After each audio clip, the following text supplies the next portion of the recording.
Öz serhetçäklerinde koronavirusun ýokdugyny tekrarlayan Türkmenistanda barha köp Covid ýagdaýlary ýüze çykarylýar. Yerli lukmanlar ýokunjyň ozalky tulkunlaryndan tapawutlykda, degislilikde has aňsat geçýändigini, seýlede pajygaly ýagdaýlaryň tas ýokdugyny belleýärler.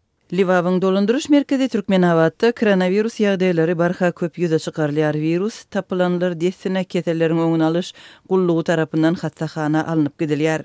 Diýip yerli çesmämiz 9 awgustda gurrun berdi. Ol her gün häkimetleriň talaplary esasynda ýurdun beýlik tebitlerine syýahat etmekçi bolýanlaryň keselleriň öňüne alyş gullugyna baryp Covid testini tapşyrýandyklaryny, seýdip hem bu virusa ýolugunlaryň anyklanýandygyny belledi.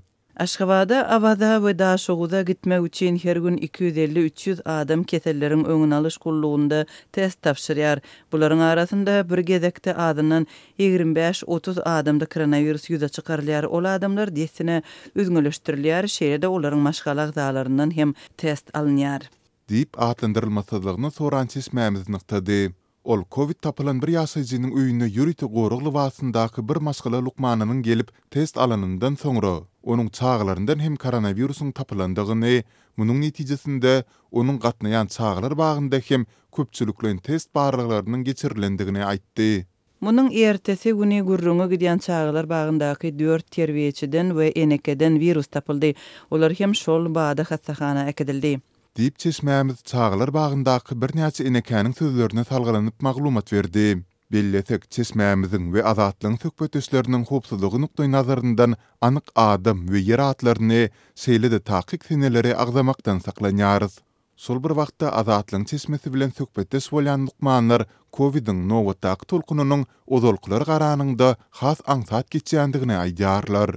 Saglyk işgärleri virusu täze ýolugýandyr, köp bolsa da keselçiligiň öňkülere garanynda hasaň saat düme ýaly geçýändigini aýdýarlar. Olar häzir koronavirus sebäpli saglyk ýagdaýy yaramazlaşyp helak bolanlara entek gabat gelmändiklaryny hem aýdýarlar. Diýip çesmämiz sözüne goşdy. 2019-njy ýylyň ahyrynda Hytaýda ýüze çykan Covid-19 ýokunjy 2020-nji ýylyň martynda pandemiýa yglan edildi. Türkmen häkimetleri sondan bäri ýurdun çağında virusun ýokdugyny öňe sürmegini dowam etdirýär. Ahal vilayatynyň guruluşy dowam edýän täze edara merkeziniň meýdançasynda bir işçi öldü. Azatlyň ýagdaýlardan habarly çesmesi munyň howpsuzlyk kadalarynyň bozulmagy sebäpli ýüze çykandygyny, seýlede bu iş bilen bagly bir näçe adama garşy jinaýat işiniň gozgolandygyny aýtdy. 3 awgustda bir işçi guruluşy garanyp barlayan bir binanyň 8-nji gatyndan gaçyp helak boldy. Ol Daşoguzyň Aktepe trawynyň ýaşaýjysy. Yerli häkimetler merhumyň ýakynlaryny ahara çagyryp, onuň jesedini alyp gitmegini soradylar. Helak bolan işçi üçin ýakynlaryna hiç ýeli ýardam hödürlenmedi. Diýip merhumyň kärdeşleri azatlygyň habarçysyna gurrun berdiler.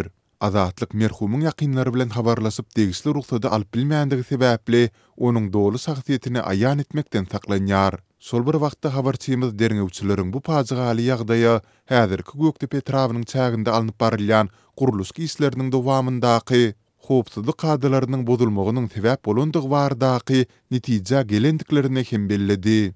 Bu işin anyk jikmejikliklerini dogry anyklap bolmady. Emma munyň bilen baglykda bir sany kran dolanyrjysy we 5 guruluşçy saklandy.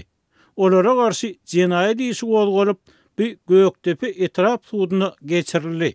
Diýip yerli hünärmenleriň biri habarçymyza gurrun berdi. Azatlyk bu hadise barada dymyan yerli häkimetlerden Sultanda Göktepe'niň häkimliginden hem goşmaçy maglumat ýa kommentariýa alyp bilmedi. Bu ağırlykda yerli işçiler bu hadiseden soňra ýurdun beýlik tebitlerinden gelen adamlaryň guruluş tebitinden zor bilen çykarlandygyny hem gurrun berdiler. Bu hadisanyň eýdi bilen guruluşykda işleýän içerki migrantlara Göktepe'niň çägirinden çykmarlygy aýdyldy. Netijede ýüllerçe işçi aharlan Lewap we Mary welaýatlaryna uğradyldy. Munyň helak bolan işçi bilen nähil baglanşygynyň bardygy düşündirilmedi.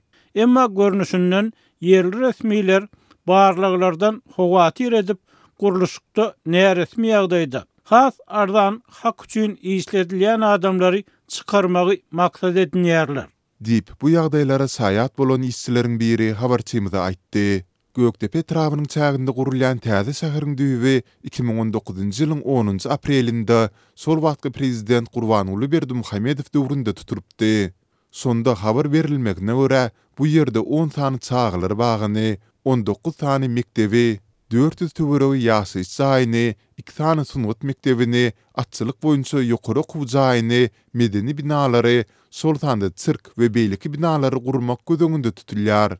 Deslapky meýilnama görä bu şäheriň gurulşygyny 2022-nji ýylyň dowamynda tamamlamak gözeňinde tutulýar. Galy berse-de azatlyň çeşmeleri bahaty resmi taýdan yglan edilmeýän bu şähere öňkü döwlet baş tutunynyň hormatyny onuň resmi lakamy bolan Arkadagy adyny dakmak kararyna gelendigini we munyň 29-njy iýunda Gurbanuly Berdimuhammedowyň doglan gününe gabatlap yglan edilmegine garaşylýandygyny habar beripdi. Emma bu habaryň metbugaty tızmagyndan soň türkmen resmiýetleriniň bu niýetinden el çekendigi ma'lum boldy. Ýagdaýdan habarly çeşmelere görä Arkadagy adyny täze şähere dakmak bardak planlaryň köpçüligi ma'lum bolmagy Gurbanuly Berdimuhammedowyň göwnünden turmandyr. Ýatlap geçdik ondan öň prezident Serdar Berdimuhammedow täze şäheriň adyny taýlamagy halkdan kömek soramak barada çağırş edipdi. Sol bir wagtda Uly Berdimuhammedow iýunda täze şäheriň uly köçeleriniň birine öz aty Akhanyň adyny dakmagy teklip edipdi. Türkmenistanyň öňkü we häzirki prezidentleri gymmatbaha guruluşlary milliardlarça dollar meçberinde pul sarf edýärkä, ýurdun ilaty ensime ýyllap ady gitmesçiliginden ejer çekýär we çörek satyn almak üçin gijelerine nowat durýar. Türkmen häkimetleri we media teristleri ýurtda ýüze çykýan durly helakçylyklar, sol tanda tibiýi betbahtçylyklar, olaryň ilaty ýetirýän täsirleri bilen birlikde alınıp barılan guruluşlarda helak bolýan raýatlar barada hem habar vermekden saklanyp gelýärler. Geçen ýyl türkmen häkimetleri azatlyň Türkmenistanyň Gündoğur tebitinde gurulýan desganyň guruluş meýdansynda bir işçiniň ölendigi baradaky habaryna hem hiç hili reaksiýa bildirmändi. Türkmenistanda hayvanlara rehimsizlik meselesi barhartyar. 24-nji ýylda itlere adamkärçilikli çemeleşmegi göz öňünde tutýan kanuna, 24-nji ýylda itlere rehimsiz çemeleşmegi göz öňünde tutýan kanuna prezident tarapyndan gol çekilmeginden öň we soň ýurdun dürli şäherleriniň ilaty we azatlyň habarçylary itleriň köpçülikliň gyrgyna berilmegine şaýat boldular. Türkmen başydan çykanymyzda ýolda atylyp öldürilen itleriň köp cesedini gördük. Olaryň ençemisi depe edilip toplandy we bu ganyny hasyl özlerini wagsylarça alyp barýan gullyklaryň awtouloglaryna ýüklenip ýygnaldy. Dip bu ýagdaýy gören maşgala gurrun berdi. Türkmen başyda diýinjalışda bolan bu aşgabatly maşgala munyň 18-nji ýylda bolandygyny gurrun berdi.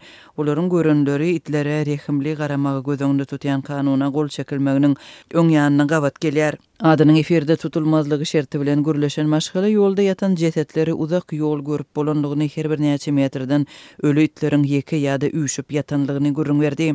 Ölü hayvanlar kendi tüýs betbahtçylyk elkenç görnüş diýip adatlyň söhbetdeşi gören zatlaryndan galan täsirini paýlaşdy. Ýatlasak 24-nji ýylda Türkmenistanyň prezidenti Serdar Berdimuhammedow tarapyndan gol çekilen we 26-njy ýylda metbuatda çap edilen itleri köpeltmek we kinologiki işler barada täze kanun itlere rehimsizligi gadagan edýär.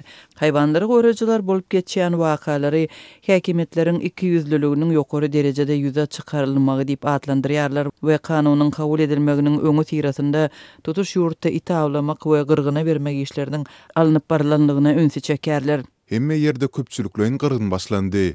Beýleki günlerde ýygy ýetirildi. Bu ýokardan edildi. Bu kanun çap edilen soň rehimsizlik görkezip boljak itleriň sanynyň az galmagy üçin edildi. Diýip hayvanlary goraýan aşgabatly aktivist öz pikirini ma'lum etdi. Bu döwürde Ýewropa Birleşiginiň Türkmenistandaky wekiliýeti yerli ilata öý hayvanlaryna iýdigi wagt edýän 10 günlük söýgi we hoş niýetlilik çäresini eglan etdi.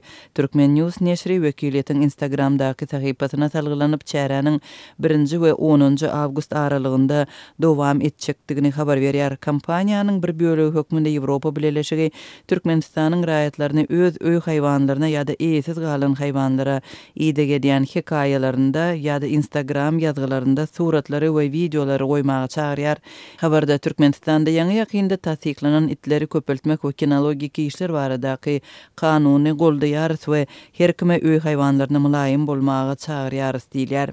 Türkmenistanyň bu kanuny kabul etmegi tutuş ýurt we çetlerin köpçülikliğin öldürilmegi bilen utgaşdy paýtagtda we sebetlerde haýwanlary ýok etmek henidem dowam edýär. Habarçylaryň maglumatlaryna görä soňky günlerde hususan Türkmenawatda itleri ýok etmek guramaçylykly tertipde amalaşyrlar. Hatda öýlerde saklanýan itler hem awlanýar we eýleriniň ellerinden alınýar. Muňa jemaat hyzmatlarynyň işärleri üçin itleri tutmagyň gündelik planynyň kethitlenmegi we olaryň bu plany ýerine ýetirmäge çalışmagy sebäp bolýar. Adatlyň ýerli habarçysy şu aýyň başynda Türkmenawatda haýwanlary tutýan gulluklaryň işärlerinden her gün 7 iti tutmagyň talap edilýänligini habar berdi. Ýurdun täze prezidenti Serdar Berdimuhammedow tarapyndan gol çekilen itleri köpeltmek we kinologik işler baradaky kanunyň 24-nji maddasyna laýyklykda itlere rehimsizlik bir kanun hereketler ýa-da bir perwaý garamak netijesinde olary bilkasleýin öldürmek ýa-da olara şikayet etmegine sebäpkär bolmak, olara hop ýa-da saglygyna ziýan ýetirmek jinayetçilik hasaplanýar. Türkmenistanda itleri we pişikleri rehimsiz çemeleşmek we olary gyrgyna bermek bilen bagly ýagdaý onlar ýyl bäri dowam etip gelýär. 2019-njy ýylyň fevral aýynda itleri köpçülikden ýok etmek tolkunyň fonunda öňkü prezident Gurbanguly Berdimuhammedow birden ýurtda itler üçin ilkinji häzirki zaman penahanasynyň we veterinariýa klinikasynyň guruljakdygyny eglan etdi. Bu da şäher ýurt medeniýetinde Türkmenistanda öýsüz haýwanlary rehimsizlik bilen ýok etmek barada ençeme maglumatyň çap edilmeginden soň peýda boldy. Prezidentiň şol diýetgalary döwletiň hatabyna gurjakdygyny wada bermegine garamazdan iratdan pul ýygnamak işi resmi taýdan ýola goýulypdy. Türkmen jemgyýetinden prezidentiň wada beren diýetgasyna bir hepde $62.000 ýygnaldy. Bu barada habar beren döwlet mediasy munyň halkyň asylly işi goldamagyny subut edýänligini öňe süripdi. Şol puluň näme sarp edilenligi belli däl. Şondan bäri ýurtda alabaý tohumetlerini köpeltmek üçin bir näçe penahana açyldy we Türkmen alabaý itiniň kulty döredildi. Ýurtda Türkmen alabaýetleriniň halkara assosiasiýasy atly guramalar döredildi. Olara başda häzirki prezident Serdar Berdimuhammedow ýol başçylyk etdi.